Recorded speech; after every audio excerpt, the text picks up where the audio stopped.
I'm Serenity and this is my channel, and today we're joined here by Nova. Welcome to a new series on my channel called Holiday Misconducts. Is it another series because I'm running out of hometown horrors topics to cover? Absolutely. Yeah, that is definitely it. But I realized I love history, and one of the things I was just thinking about was what is the history of certain holidays that we have, and then what crimes have taken place on those holidays. That's where the series was born. So every month or so, depending on what the holiday is, I will be posting one holiday misconduct video talking about the holiday, the history of it, and then some crimes that took place on it. Today we're covering St. Patrick's Day, so I gathered all the green I have. I have my St. Patrick's Day nails, my green tumbler. I actually have two more green ones over there. This is the only green-ish shirt I own, and that's saying something for someone whose favorite color is green. And let's get into this video. Holiday misconducts is basically where I talk about a major holiday, their history, and how they became a holiday, and a few crimes that were committed on said holiday. So like I said, today we're going to be talking about St. Patrick's Day, the history, and a few crimes that happened on everyone's favorite Irish holiday. Before we begin, there's a few trigger warnings, again, just for safety. Stories I'll be talking about are pretty short, but as always, I just feel better giving a disclaimer and trigger warning. So we will be talking about murder, a hit and run incident, a bank robbery, which is how someone ended up dying, but that is really it. And of course, public intoxication, as you can guess, because it's St. Patrick. So buckle up, grab a blanket, a snack, a drink.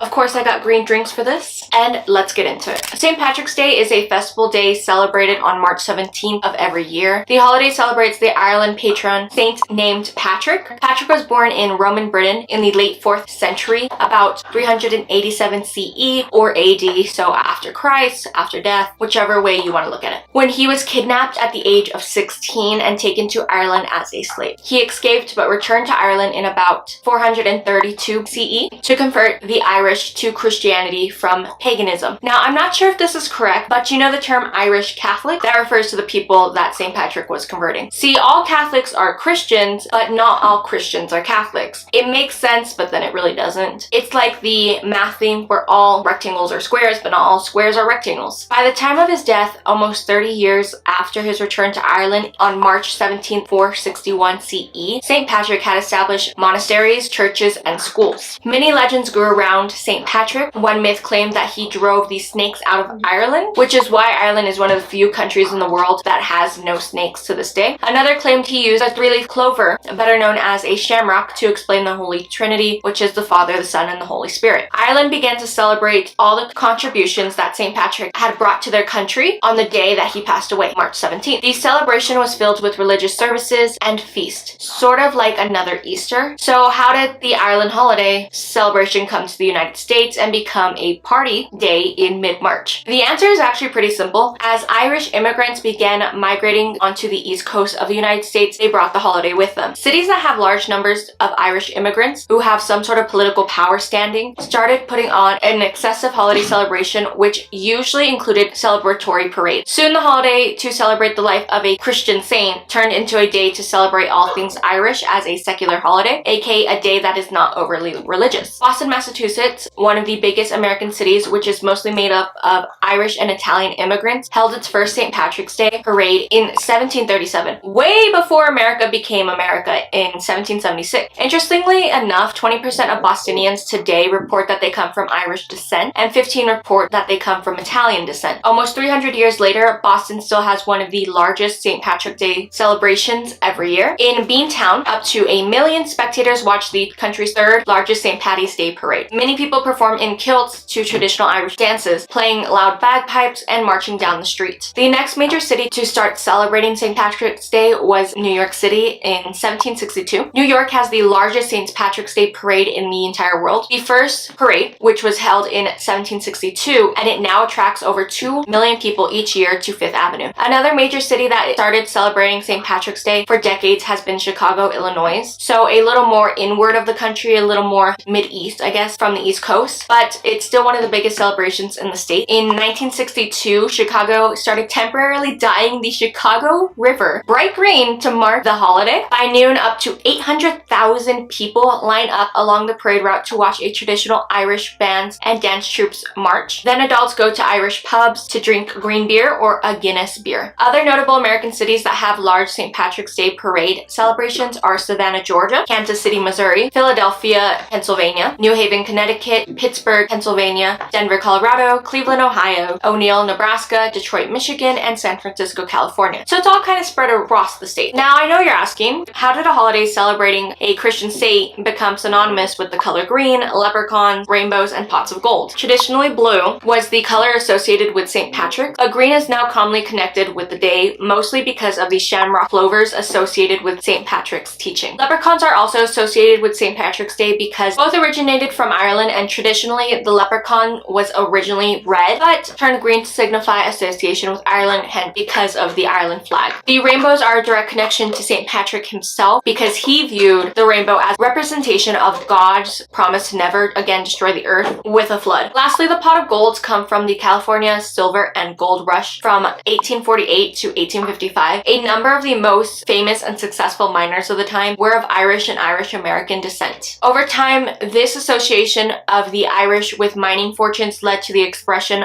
luck of the Irish and pots of gold. I really kind of love that St. Patrick's Day became a day of loving where you came from and celebrating it. So crime rates do go up on St. Patrick's Day, however, not in the places you might think they go. In Boston, Chicago, and New York, crime only goes up about 3 to 11%, but in Savannah and Cincinnati, crime rates go up to 26 to 32%. So not the places you think that crime would rise. When you factor in that a St. Patrick's Day tradition is day drinking, you can imagine what type of crime happens. Like I mentioned, Boston, Massachusetts has one of the biggest St. Patty's Day celebration, and in 1990, while the city was distracted by the parades and festivities, two men who were thieves capitalized on it. Some sources say the heist took place on March 18th and others say March 17th, so take that as you will. The Isabella Gardner Museum is an art museum in Boston, Massachusetts, which houses significant examples of European, Asian, and American art. Its collection includes paintings, sculptures, tapestries, and decorative art. In the early morning, two thieves disguised as police officers walked into the museum and convinced the security guards that they were responding to a call about a disturbance on the property. The pair tied the guards up and proceeded to steal 13 artworks from artists such as Rembrandt, Vermeer, and Manet. The heist was valued to be a loss of $500 million,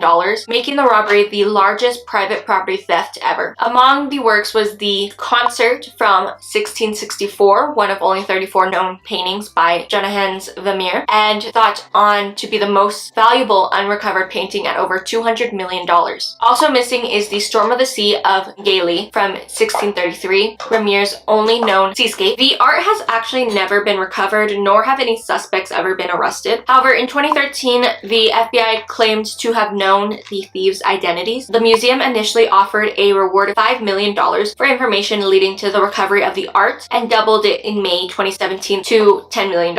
Empty frames hang in the Dutch Room Gallery as placeholders for the missing work in homage to the pieces still missing. The section of stolen works puzzled experts as more valuable artworks were present in the museum, so why did the thieves choose to steal the ones they did? According to the FBI, the stolen artwork was moved through the region and offered for sale in Philadelphia, Pennsylvania. During the early 2000s, they believed the thieves were members of a criminal organization based in Mid-Atlantic and New England. The statute of limitations on theft has expired, but criminal charges could be laid if an individual is found to be in possession of stolen property. In April of 2021, a Netflix documentary about the theft called This Is a Robbery, the World's Biggest Art Heist began streaming on Netflix. On St. Patrick's Day in 2014 in Elmira, New York, about 4 hours northwest of New York City, a man named Brian F. Irwin, who was 22 at the time, hit a woman named Lindsay Gutnustic with a car and severely injured her with his vehicle. Brian, along with several of his friends, began day drinking in the early morning and continued throughout the day at multiple bars in Horseheads, New York, 10 miles south of Elmira. Brian decided he was going to drive back to Elmira with 3 other passengers in the vehicle when he hit Lindsay while she and her boyfriend, Corey Reitmere, were crossing the intersection at North Main and West 2nd Streets in Elmira. Now, Corey and Lindsay knew that they were going to celebrate the holiday by drinking, so they decided to bar hop by walking from bar to bar. After Brian hit Lindsay, he left the scene and kept driving. Lindsay was severely injured. Luckily, her boyfriend, Corey, was a paramedic and was able to treat her injuries right away. She sustained head injuries and facial fractures after being struck and began suffering from chronic headaches and dizzy spells. Brian's blood alcohol content was measured at 0.13% after the crash. The legal amount to drive is 0.5%, so he was almost triple the legal limit. Although one of the passengers urged Brian to stop the car after the incident, he just drove away. A taxi cab driver named Mike Travis Travis witnessed the event and followed Brian's car, who was driving at speeds reaching 80 miles per hour. Brian became aware that he was being tailed and lost the cab in traffic. Police were alerted by Mike Travis, who at this point had copied down Brian's license plate number and relayed the information. Police were waiting at Brian's home to arrest him by the time he got back there. On October 3rd, 2014, Brian F. Irwin pleaded guilty to a felony charges of second-degree peculiar assault and leaving the scene of an incident without reporting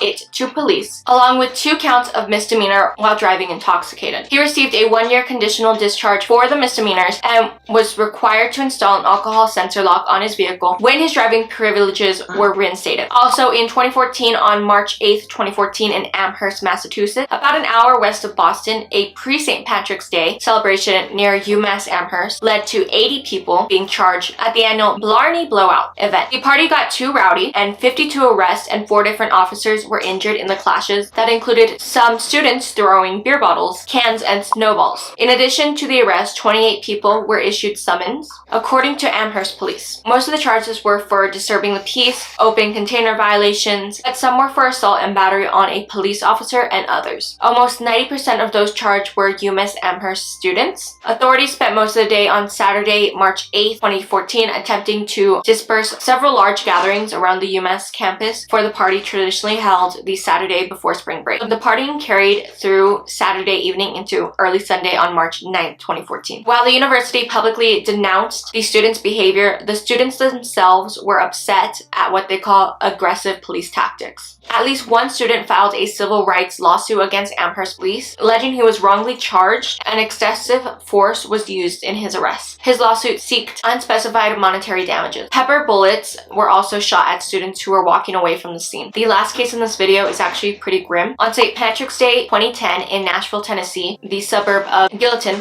the First State Bank was held up by a man dressed up as a leprechaun, wearing a tall felt hat, a fake black beard, a long green garment, and large sunglasses, holding a large caliber gun, robbing the bank and stealing an undisclosed amount of cash before leaving. The man dressed as a leprechaun joined the other suspect in a car parked outside the bank. After running out carrying a blue bag full of cash, the 2 fled. The costumed suspect had first checked out the nearby Fifth Third Bank about midday but left, probably because it was really crowded. Cops had spotted the vehicle and began to chase it when a wild gunfight broke out. One police cruiser was hit by several bullets and disabled. The 2 suspects crashed, then ditched their car off the highway, fleeing on foot into a field. One suspect was killed by police fire and the other took his own life as the cops closed in. The stolen money was recovered from the abandoned vehicle, which had a large leprechaun hat in its back seat. The suspects have never been identified. So that is all I have for today. Those are the cases I chose to cover, and also the history of St. Patrick's Day. Let me know what you think about this new series. Did you know the history of St. Patrick's Day? Are you gonna watch next month? And yeah, don't forget to like, comment, and subscribe. If you have any other ideas on cases I should cover, let me know down below. As always, for a palette cleanser, the doggo picture of the day is this picture of the love of my life, Scarlett, in the backseat of the car as we tote her around with us to run errands. So, love you, mean it, kisses, don't think stupid, and I'll see y'all next time.